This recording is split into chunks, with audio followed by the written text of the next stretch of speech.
গেল ব্লগে দেখিয়েছিলাম আমরা কিন্তু পীরখালিতে সজনেখালিতে ঘুরেছি অনেক।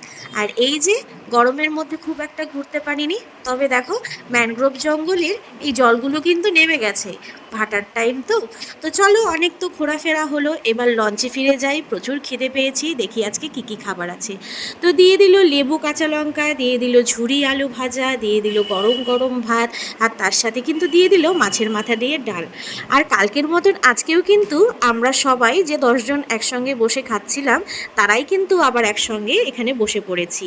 আর তার সঙ্গে লঞ্চ চলছে আর নদীটার সুন্দরতা কিন্তু আমরা দেখছি।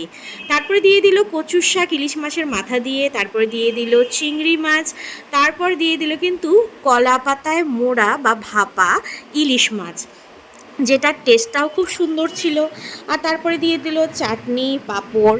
তো এত সুন্দর খাবার কিন্তু বাবা লোকনাথ ট্যুরিস্ট সেন্টার ছাড়া আমার মনে হয় না আর কোথাও পাওয়া যাবে।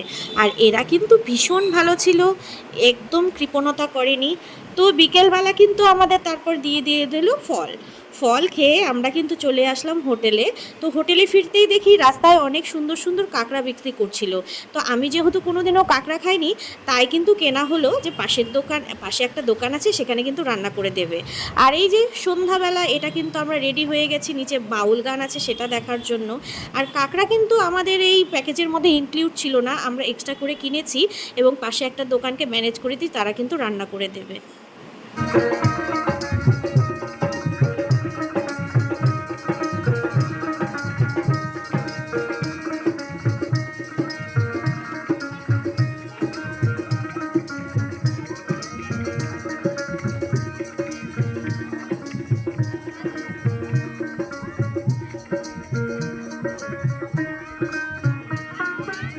বাউল গান শুনতে শুনতে খেয়ে নিলাম ভেজিটেবল চপ আর কফি। পরের ব্লগে দেখাবো আর কি কি করলাম। তো আজকের মতন টাটা, সঙ্গে থেকো।